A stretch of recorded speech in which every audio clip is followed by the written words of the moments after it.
Jeg vil hermed byde velkommen til Kim Wilde og endnu en gang Rick Astley. Welcome to both of you. In 1980, when you completed a foundation course at St. Albans, did you at any point have a feeling that you were going to walk in your father's footsteps as a singer? No, not at the time. I was thinking of going on and doing a degree. But I really wanted to be a pop star. I was a big fan of Chrissie Hynde and Debbie Harry, and I really wanted to be a pop star. But in fact, I went to art college because I thought I'd meet people at art college who also wanted to be pop stars, and we could all be pop stars together. But it didn't happen like that. I ended up working with my own family, which is yes, it turned out to be a family business, didn't it? I mean, your brother was your producer. Absolutely, yeah. Yes. And he and Marty, my dad, wrote, Kids in America and Checkered Love and View from a Bridge, yes, and the whole thing just went mad, really. You received the Best Female Vocalist Award in the UK. What did that mean to you at that time? Well, at the time it meant a lot because, there were people like Annie Lennox and Alison Moyet also up for that award, so it's, and Rick knows, it's a great feeling to get that sort of award, accolade from your peers, and it was... And you came out of your father's shadow, so to speak, proving that you could do it yourself. Yeah, I guess so. I guess I was going to get there, at some point. I was always going to have my dad there for people to remind me about that. I suppose you're right. Yes, at that time I was able to say this is my career now. Oh, yes. Kids in America was a great hit for you, and so were the follow-ups. But it was not until you made a Supremes classic, a remake of Supremes classic, that you got to #1 in the United States. Yeah. Whose idea was it? Was it your own idea to... It was Ricky's idea. I see. Yeah, my brother. Yes. And I think his treatment of that particular record is really strong, really valid, and stands next to the previous renditions of it equally as strongly. So I'm really proud of that cover version because sometimes they don't quite hit the mark. But in '88, you were the opening act for Michael Jackson and later on for David Bowie. Yeah. Did that open new perspectives for you?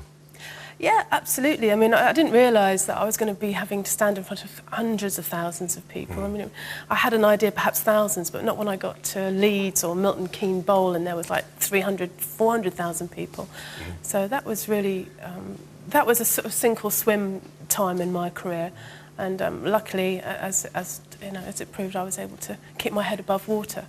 Yes. You had a break recently I guess it was to be with your family, wasn't it? But in January you start again. You started on a new tour, an 80s tour. Well, in November actually we're doing. It's November. In November in the UK, I'm going along with Go West and Paul Young and Heaven 17 and Tapao and a whole load of people. You're not coming, are you? Are you coming to Denmark on that tour? I don't believe we're doing any of that concert in Europe at this point, or the rest of the world at this point. But we opened tonight with your first your debut single, your first record, which was a huge success. Yeah, sure. It was written and produced by the gentlemen Stock, Aitken, and Waterman. It certainly was, yeah. Yes. How much did you know about these people when you started out first? Well, when I first met them, I didn't know anything about them, to be honest.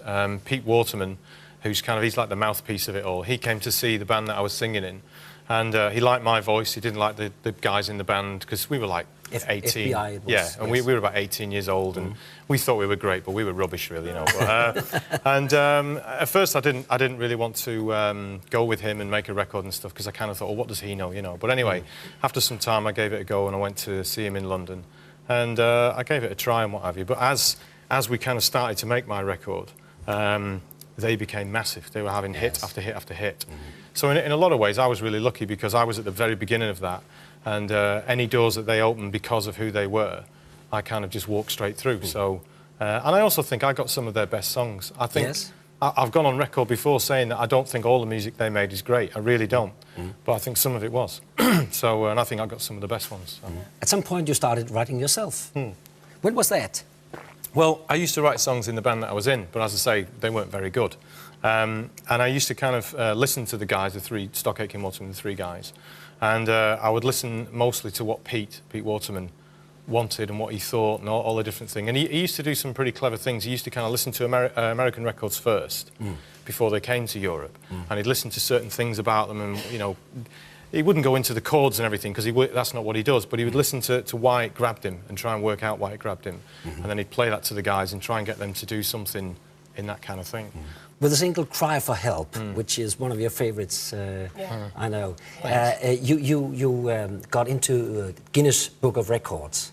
Why was that? I don't know. Did I? You don't? No, I don't know. It was the 8th single in a row hitting the top 10 in the UK. Okay, I didn't know that. So, well, there you go. Well, you learn something every day. I'll have to tell you. Yeah. I didn't know anything about that. There you go. Well, how much do you know about each other's songs? Kim, do you know any of Rick's songs? Yeah, of course, yeah. If I challenge you with a song, do you think you can recognize and perhaps go on? Yeah. Name that tune. If I can play it, yeah. Okay. I'll try to play it. Yeah. Together forever is true.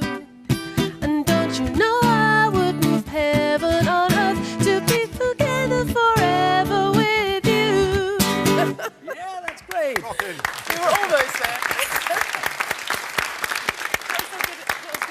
How about you, Rick? That's all right. Do you know any Okay, my of turn. Kim's My turn. songs? Yeah. Well, you play it. You play it. I'll sing it. Rocking.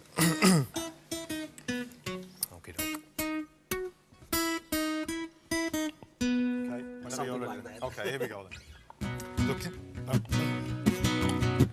Looking out on the dirty old window, down below the cars in the city go rushing by. I sit here alone and I wonder why. Friday night and everyone's moving. I can feel the heat in the street turning down. I search for the beat in this dirty town. Downtown the young ones are going. Downtown the young ones are growing. We're the kids in America. Whoa! We're the kids in America. Whoa! Everybody living, the music goes round.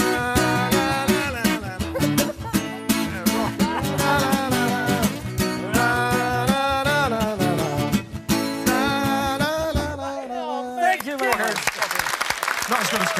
both, and thank you for dropping in.